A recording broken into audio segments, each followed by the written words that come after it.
மசிக்கணும். Okay, இப்போ என்ன பண்ணுறோம் அப்படின்னா, என்ன பண்ணுறோம் நீங்களே பாருங்கள். ஜஸ்ட்டு வடச்சட்டியில் எண்ணெய் ஊற்றிட்டு வெங்காயம் தக்காளி போட்டுட்டு அதுக்கிட்டே இருக்கும்.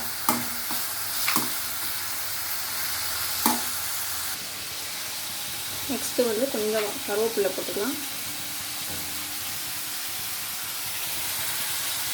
அப்புறம் தேவைக்கேற்ப உப்பு. ஜஸ்ட்டு வெங்காயம் வதங்குறது.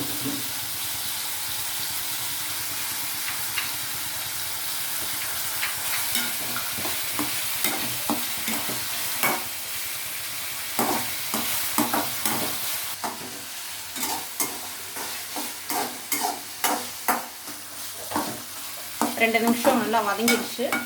இப்போ மெயினான இன்க்ரீடியன்ட் எக்கை உடச்சி ஊற்ற போகிறோம்.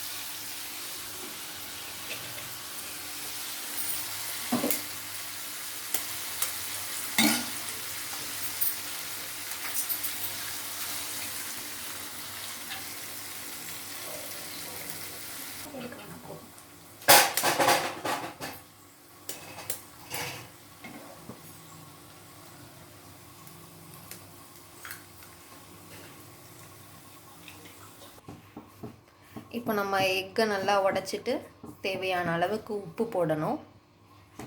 உப்பு போட்டு எக் வேகிற வரை நல்லா கிண்டி விடணும். மீடியம் ஃப்ளேம் வச்சுக்கணும்.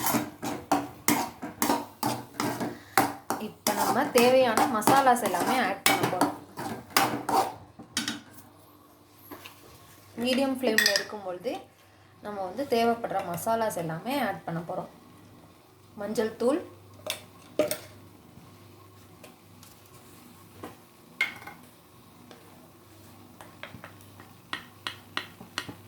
காஷ்மீரி சில்லி பவுடர்,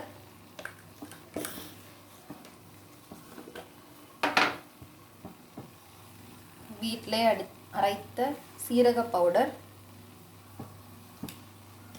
ஆஹா, வாடை நல்லா கமகமன்னு வருது. கரம் மசாலா. தேவையான மசாலாவெல்லாம் போட்டு முட்டையோட சேர்ந்து நல்லா கிண்டி விடணும்.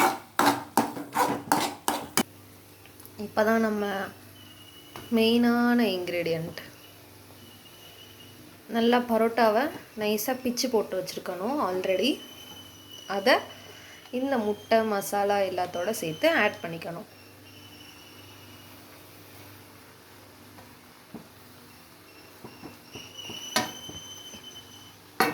இப்போ இதோட சேர்ந்து நல்லா அடி பிடிக்காத மாதிரி கிண்டணும்.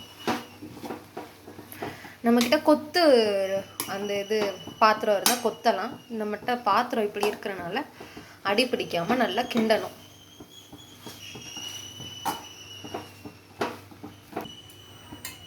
நெக்ஸ்ட்டு ஃபினிஷிங் டச்சாக நம்ம இந்த எம்டி சால்னாவை ஊற்றிடணும்.